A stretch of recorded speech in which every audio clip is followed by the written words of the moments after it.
السلام عليكم، كيف اخباركم؟ عاملين ايه؟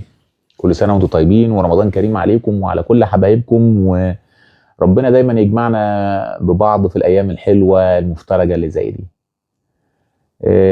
السؤال المره دي مستمر.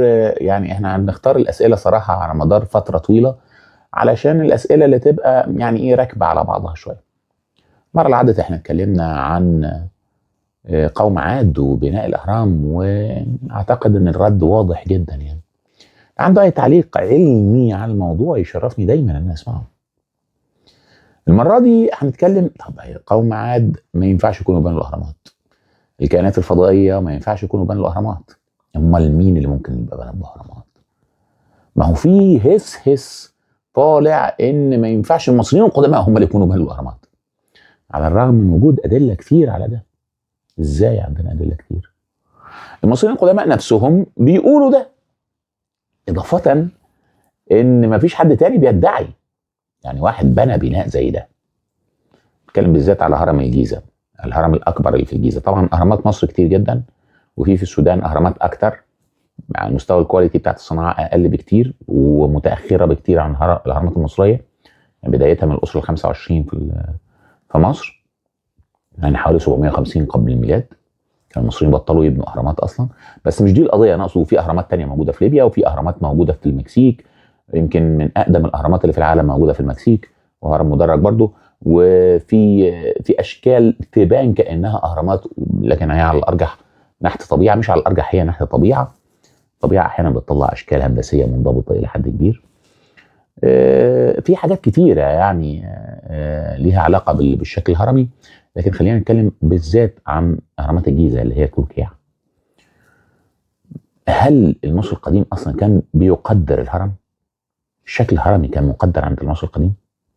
ده بيبان كتير، بيبان بال2 دي بتاع الهرم. ال2 دي بتاع الهرم اللي هو المثلث ده بنلاقيه موجود من اوائل الرسومات بتاعت النقوش. يعني بنلاقي نقوش اللي موجوده لتزيين الاواني الفخاريه اللي موجوده فيما قبل الاسرات في عصور الثقافات الشهيره زي ثقافه نقادة الاولى والثانيه والثالثه. بنلاقي تزيين الاواني الفخاريه بيعتمد على الشكل المثلث الهرمي، وبيعمل معاه بقى الحيوانات التانية زي النعامة وزي التمساح وحاجات، وزي الآيات تاتل والحاجات المنوية. تاتل هي نوع من أنواع الغزلان. طبعا خلوني الأول أشيد بالصولجان اللي ماسكه ده، أو العصا اللي أنا ماسكها ديت بحبها، الكوبرا. وأنا أصلا أيام الروقان كنت بحب إن أنا أقعد أنحت فيها، يعني فأنا اللي عامل التفريغ اللي حواليها دوت، ولا كنت رايق أكتر كنت ظبطتها أكتر يعني. لكن ما علينا من ده. الثقافة المصرية القديمة ما قبل الحضارات اهتمت جدا بالشكل الهرمي. ليه؟ ايه اللي يخلي الشكل الهرمي مهم عند المصريين القدماء؟ المصريين القدماء احترموا جدا الزراعة، واحترموا جدا الشمس كمصدر للحياة. كل المرتبط بالزراعة، سواء الأرض سواء النيل سواء الشمس، قدرها المصري القديم جدا. عشان كده أهم أسماء المصري القديم لمصر هو كيمت. ليه أسماء كتير، يعني ما كانش فيه متحدة وفي تثبيت للاسم ولا بتاع. كل واحد في منطقة كان بيسمي البلد اللي هو عايش فيها. فلو هو عايش في الصحراء كان بيسميها ديشرت، يعني الأرض الحمراء على لون الصخور اللي موجودة في الصحراء. لو هو عايش على النيل كان بيسميها إدبوي، يعني الضفتين. لو هو كان ليه قرار سياسي كان بيسميها تاوي، الأرضين. لو هو بيحبها جدا أو بيحب الزراعة كان بيسميها تاميري، الأرض المحبوبة أو الأرض المزروعة. ولو هو بيعيش في المنطقة الزراعية كان بيسميها كيمت، الأرض السوداء. عشان كده بنلاقي اللون الأسود مهم جدا عند المصريين القدماء، وبنلاقي بعض المعبودات بترتبط باللون الأسود لارتباطها بالأرض وطمي الأرض زي أوزوريس مثلا يعني. واحيانا كتيره تماثيل الكا بتاخد الشكل الاسود عشان تتمثل باوزوريس. يعني ايه؟ يبقى تبقى عامله زي اوزوريس، لان اوزوريس في الاسطوره المصريه القديمه هو المعبود الوحيد الذي مات وعاد مره اخرى للحياه. فبالتالي الكا اللي هي الروح عند المصري القديم، احد اشكال الروح او احد اجزاء الروح ديت، هي كمان هتعود للحياه لما تاخد نفس الشكل بتاع اوزوريس. ده المعتقد اللي كان عندهم. بغض النظر بقى احنا مش بنقلس عليهم يعني، ولا في الفتره بتاعتهم كان ده المعتقد اللي ماشي جوه دماغهم. تمام. احترم الارض الزراعيه جدا، واعتبر ان اسم كيمت هو احب اسماء مصر اليه. عشان كده نلاقي الملوك تلقبوا بالاسم كيمت. هنلاقي احد القاب رمسيس الثاني اللي هو ميك كيمت وعف خسوت. مكمت يعني حامي مصر، وعفخسوت يعني قاهر البلاد الاجنبيه. بس خلينا في مكمت لانه كان بيتلقب بمصر في اوقات كتير باسم كمت، لان هي بترتبط بالزراعه. كلمه كمت بترتبط بالزراعه. برضه هنلاقي النيل المرتبط بالزراعه، المصري القديم قدسه بشكل كبير جدا وقدره بشكل كبير جدا، واعتبره مصدر مهم للحياه، وخاصه ان هو يعني ايه اداه انتقال موجوده طول الوقت. هو دوت اللي بيربط مصر، والشريان اللي بيربط الشريان باللغه العربيه الفصحى اللي بيربط مصر كلها ببعضها. لدرجه ان المصري القديم لما تخيل السماء تخيلها نيل اخر، نهر اخر في السماء. عشان كده في مركب الشمس، وكأن الشمس معبود رع شايل الشمس في المركب ديت، وبرضه بيبحر في النهر السماوي. ولما تخيل العالم الاخر برضه تخيلوا كنهر اخر، وفي في العالم السفلي. وده اللي بيخليه يعني برضه الشمس تبحر فيه برضه في الفتره بتاعت الليل. احد تفسيرات لاختفاء الشمس بالليل. في تفسيرات كتير ونتكلم في ده في اوقات تانية يعني. في النهايه المصري القديم كان يقدر النيل جدا لدرجه انه عمل له معبود مخصوص اسمه حعبي. معبود خاص بيه، وعمل له معبودات تانية مسؤوله عن الفيضان زي خنم وزي ستت وزي عنقت. لان الفيضان ده كان مهم جدا عند المصري القديم، بينقل من خلاله الاحجار الضخمه والحاجات الثقيله اللي ما يعرفش يحركها بسهوله للاماكن البعيده، وفي نفس الوقت بيجدد الحياه. حركه التجديد دي، الفيضان كل سنه، وبعدين الفيضان يبقى وراه الزراعه، وبعدين الحصاد، وبعدين نرجع للفيضان. عامله زي حركه الشمس في وجهه نظره، اللي هي الدوره اللي بتروح وبترجع طول الوقت. فاحترم الارض الزراعيه، واحترم النيل، واحترم الشمس كمصدر رئيسي في الحياه في رايه. عشان كده الشمس مشغوله دايما بحمايه العالم. عشان كده رع بيروح بالليل، احد تفسيرات اختفائه بالليل انه بيحارب الثعبان الضخم عبب، اللي هو ليه اسم تاني ابو فيس، اللي جاي عشان يشرب الماء الازلي ويعيد العالم كله للفوضى. طول الليل الشمس بتحمي من هذه الفوضى، الشمس هي اللي بتديله الحياه. عشان كده المعبود بتاع الشمس بقى مقدر جدا عنده. اول ظهور للشكل الهرمي كان عند زوسر، لكن الهرم المكتمل اللي هو نقول عليه المحفرة المزفلط دوت، اللي الحائط بتاعه مستقيم مش مدرج، ده كان اول ظهور ليه عند سنفرو ابو خوفو. طب هل هي مقابر؟ وليه اهتم بيها قوي كده؟ مصر القديم اعتبر الهرم اي شعاعين طالعين من الشمس عملوا الشكل الهرمي في هيئه المثلث. اي شعاعين طالعين، فارتبطت بالشمس في الاساس الشكل المتكامل للهرم. اما الشكل المدرج للهرم كان ظاهر من اول الدرجه، من اول الاسره الثالثه مع المهندس العبقري إيم حتب، اللي ابتدت اول مصطبه وبعدين من فوقها مصطبه اصغر واصغر واصغر. كان عباره عن سلم ترتقي فيه روح الملك لتصعد الى السماء. عشان كده ظهرت الاسره الثالثه بالاهرامات ديت، ودوت كان هرم زوسر اقدم هرم في تاريخ البشريه بما يقرب من 2600 وحاجه و60 سنه مثلا قبل الميلاد. يعني 4600 وكسور قبل الميلاد حاليا، 2600 وكسور قبل الميلاد، 4600 وكسور حاليا. طب ليه؟ الاول الدفن كان شكله ايه؟ المصري القديم كان يقدس العالم الاخر جدا، وبيعتبر الموت رحله وسيطه ما بين الحياه الزائله اللي احنا عايشينها وصولا الى الحياه الحقه ما بعد البعث. فكان مهم جدا عنده انه يكون في عناصر معينه موجوده جوه جسمه تكون محافظ عليها علشان يبعث فعلا في العالم الاخر. عشان كده كان بيحترم الدفن جدا، لان كان شايف ان الجسم مهم للبعث. ايه العناصر ديت؟ بعض الناس بتقول 9، بعض الناس بتقول 7، خلينا نقولهم 7 زي ما بيقولهم دكتور عبد الحليم نور الدين، اللي هم ايه 3 يتعلقوا بالروح، لان مفهوم الروح عند المصري القديم كان مختلف عن مفهوم الروح حاليا. مفهوم الروح عنده كان الروح كانها متكونه من البا والكا والاخ.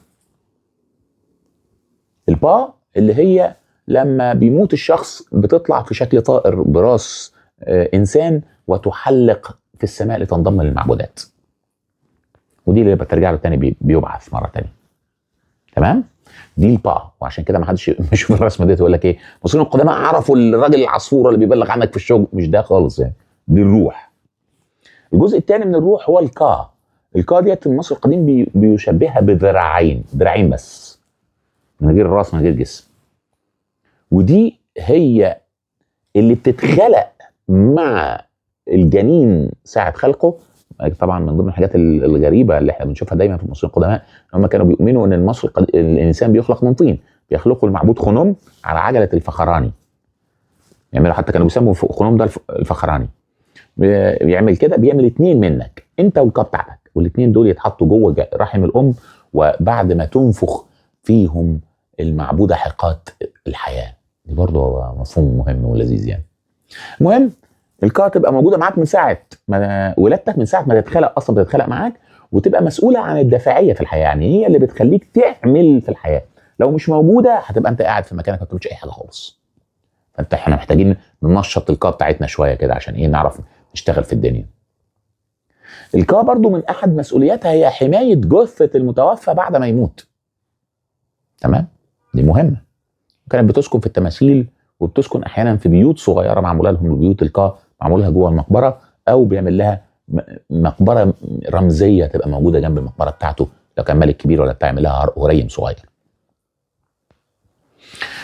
الجزء الثالث هو الاخ، والاخ دوت بيسموه القا. طبعا الاول كانوا بيترجموها احيانا النفس او الذات او القرين او الشخصيه، لان المفهوم مختلف، مش هو المفهوم المعاصر عندنا، مش عارفين نجيب مفهوم زيه بالظبط.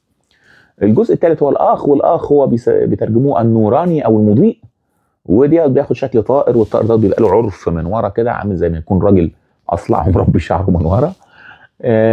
الاخ دوت بينتج يعني برضه مفهوم غامض شويه. احيانا بيترجموه الضمير، بس الناس يعني ايه بتقول ان هو اتحاد البا والكا مع الانسان في العالم الاخر، ممكن تنشأ عنه الاخ. مفاهيم يعني ايه مش واضحه قوي بالنسبه لنا، لكن الثلاثه دول كده بيعملوا تركيبه شبيهه بالروح.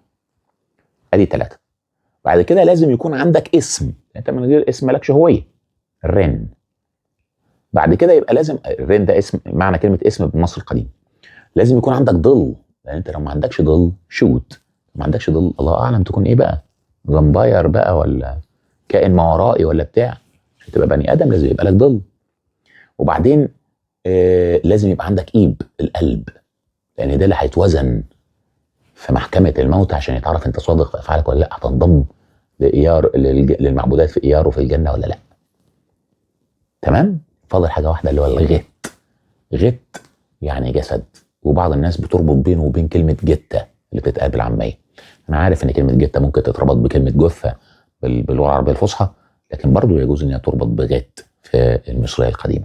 فبقى دول 7 عناصر، عشان كده مهم جدا ان الجسم يكون متحافظ عليه، عشان كده بيعمل كل التحنيط، وعشان كده بيهتم جدا بالدفن، عشان كده بيحط الموميا في المقبره ويكتب حوالين المقبره كل منجزاته في الحياه الدنيا، المنجزات اللي تؤهله ان هو ينضم للمعبودات، ويكتب بقى علاقته بالمعبودات، ويكتب المناطق اللي بيحبها في كتب الدينيه بتاعته. تمام. الاول خالص قبل الاسرات كانت بتندفن في حجره بيضاويه او مدوره، واحيانا في اشكال تانية عامله زي كده المغرفه الكبيره كده. بعدين مع الوقت بقت تاخد شكل هندسي، وبعدين مع الوقت ابتدت تعمل فوقها مصطبه. المصطبه ديت بناء كده زي مستطيل او مربع بيتحط فوق البير بتاع الدفن اللي بيفتح على حجره الدفن. الملوك والناس المهمين هي اللي كانت بتعمل لهم ده. كان الاول لسه بيتعمل بالطوب اللبن، كل ده بيتعمل البير ويفتح الاول على حجره الدفن، وبقى بيفتح بعد كده على اكتر من حجره زي حجره الدفن وحجره الممتلكات وحجرات تانية. وبعدين ده ملوك الاسره مثلا، ملوك ما قبل الاسرات للصعيد وملوك الاسره الاولى والثانيه كلهم مدفونين بالشكل ده بحجرات كتيره جدا للممتلكات. وبعدين من اول زوسر في الاسره الثالثه كان عنده ربنا رزقه بالمهندس العبقري إمحوتب اللي عمل مصطبه كبيره، وبعدين فكر امال طب ما نكبرها نعمل مصطبه ثانيه فوقها، ومصطبه ثالثه ومصطبه رابعه ومصطبه خامسه، لغايه ما بقوا 6 مصاطب عملوا هرم زوسر المدرج، اول هرم نعرفه في تاريخ البشريه، واول بناء حجري، لان ديت النقله اللي حصلت، نقلوا بقى من الطوب اللبن للحجاره بشكل كامل. كان في استخدام الحجاره اسبق. الملك دين في الاسره الاولى كان عامل جرانيت في الدرج اللي نازل والارضيه بتاعت اوضته، وبعض النبلاء في حلوان كانوا عاملين حجره الدفن من الحجاره، لكن بناء كامل هو هرم زوسر. فلما تروح هناك في منطقه زوسر ومع المجموعه الجنائزيه بتاعته اللي هناك، كل حاجه هناك اول حاجه اتعملت تبقى دوت اول حائط من الطوب من الحجر، من الحجر معمول في تاريخ البشريه، اول عمود من الحجر معمول في تاريخ البشريه، اول بناء من الحجر معمول في تاريخ البشريه، كلها اول اول اول اول هناك اللي موجود في سقر.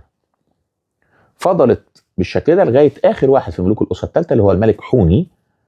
ويعني هو في شك شويه ان هو ما يكونش حوني، يكون ابنه سنفرو اللي عمله برضه، بس هنقول ان هو حوني على الاشهر. ابن حوني دوت ابتدى يعمل الهرم، بيحاول يعني يكمل، مات. فاللي كمل الهرم دوت هو ابنه سنفرو اللي هو اول ملوك الاسره الرابعه. ده عمل بقى ايه؟ خلى الشكل بتاع المنصات مختلف وعالي قوي عشان يخليه الى حد ما هرم متكامل. لكن فشلت التجربه، فجه يعمل لنفسه بقى. قام جايب المهندس بتاعه اللي هو على الارجح ابنه نفر معت. نفر معت يعني معت يعني العداله، ونفر يعني جميل، يعني تقدر تقول ايه؟ العداله حلوه. ابنه معناه العداله حلوه. سنفر ده ابو خوفو، يعني نفر معت دوت اخو خوفو.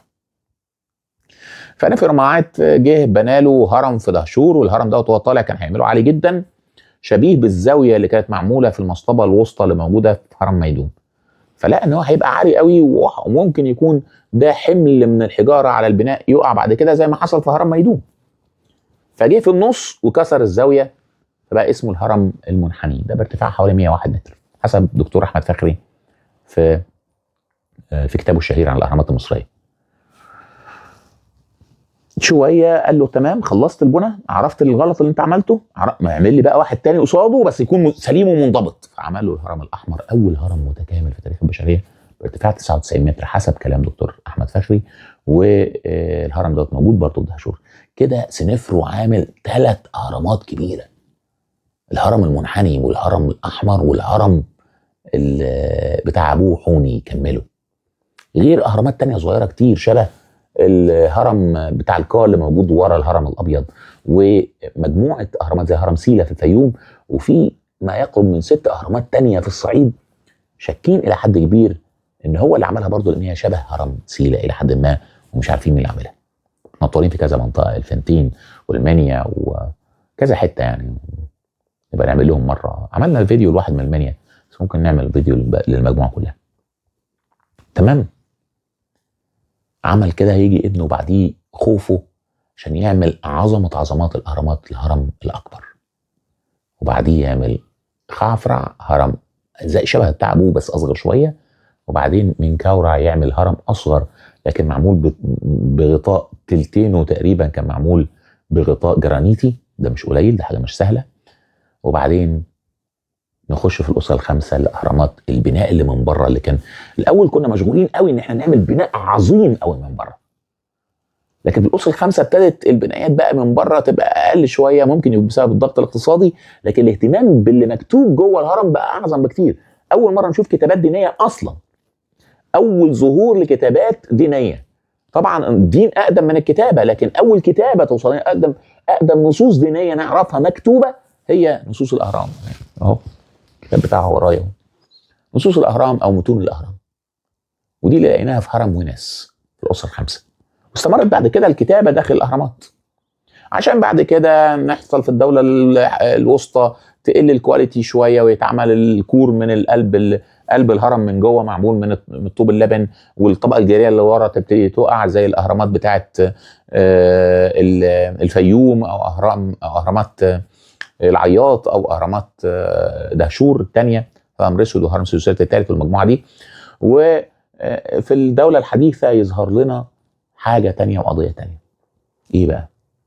يجي المهندس بتاع تحتمس الاول إنيني ويقترح عليه اقتراح تاني، يقول يا مولاي دلوقتي الاهرامات ديت بتبقى اعلانات للاماكن بتاعه دفن الملك وممتلكاته، ففرصه تدنيس المدفن بتاع الملك او سرقه حاجته هي يعني ايه، فرصه عاليه. فاحنا نهرب من دوت يا مولاي ونعمل ندفن جوه الجبل، والجبل نفسه يبقى هو الشكل الهرمي بتاعنا، ونبقى خلصنا كده، احتفظنا بالشكل الهرمي وخبينا المقبره تماما ومحدش يعرف يوصل لك. وابتدى ساعتها يفصل المكونات بتاعه المعبد الجنائزي، ما يتحطش في لازق في المقبره عشان ما يتعرفش هي فين، فيتحط المعبد الجنائزي في حته والمقبره في حته، ونرجع تاني للدفن جوه الجبال بس اصعب من الهرم. والله في مقابر منهم معموله اصعب من الهرم. فهموني ازاي المقبره بتاعه تحتمس الثالث مثلا على العمق 3 ادوار تقريبا، تانل صغير كده ونزل التابوت وما اتكسرش ولا عمل فيه حاجه مثلا يعني. لا، فيها حاجات اصعب من الهرم والله.